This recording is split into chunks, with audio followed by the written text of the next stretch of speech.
Bonjour et bienvenue sur yrgestion.fr, le site des entrepreneurs. Aujourd'hui, nous parlons du panier de la ménagère. L'indice des prix à la consommation IPC montre que le coût d'un panier de biens et services dans une année donnée par rapport au coût du même panier dans une année de base. Le changement en pourcentage de l'IPC donne ce que l'on appelle le taux d'inflation.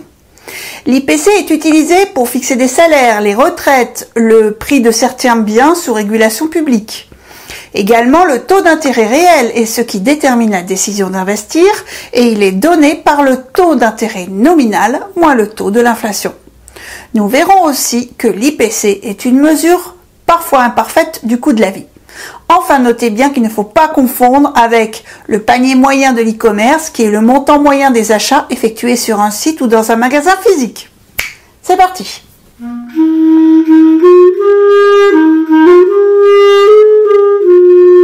Tout d'abord, définissons l'IPC. L'IPC, c'est la mesure du coût du panier des biens et services achetés par le consommateur type. Si l'IPC augmente, le consommateur type devra dépenser plus d'argent pour consommer le même panier de consommation et donc son coût de la vie aura augmenté. L'IPC est construit comme ci.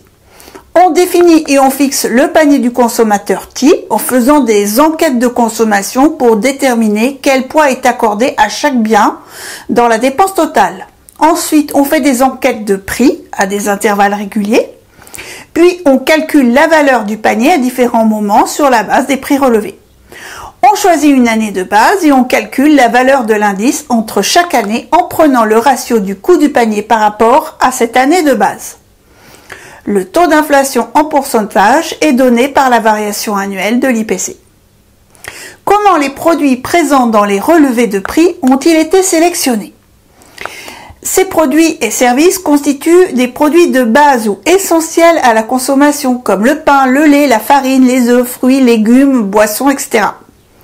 Ces produits et services sont consommés régulièrement par le consommateur. Les céréales, la viande, le loyer, l'énergie, les transports en commun.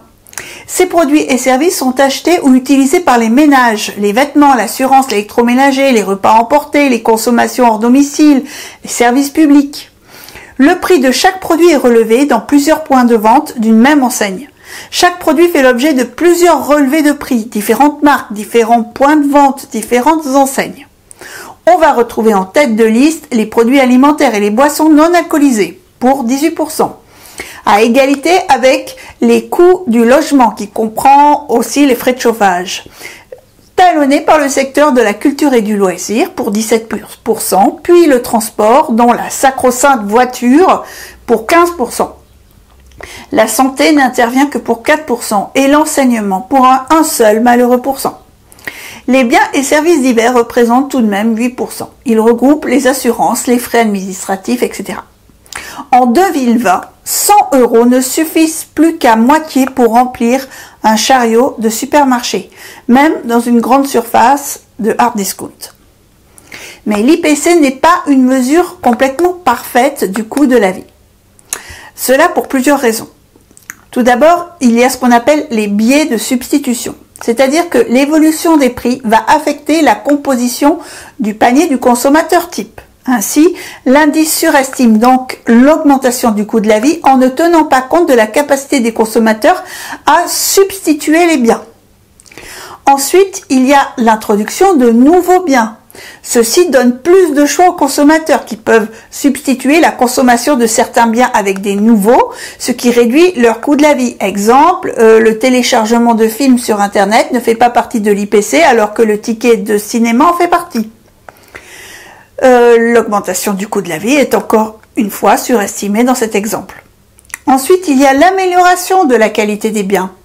Pour un même prix, le consommateur peut acheter des biens qui lui donnent une plus grande satisfaction ou qui sont plus performants. L'IPC surestime aussi l'augmentation du coût de la vie en ignorant la qualité.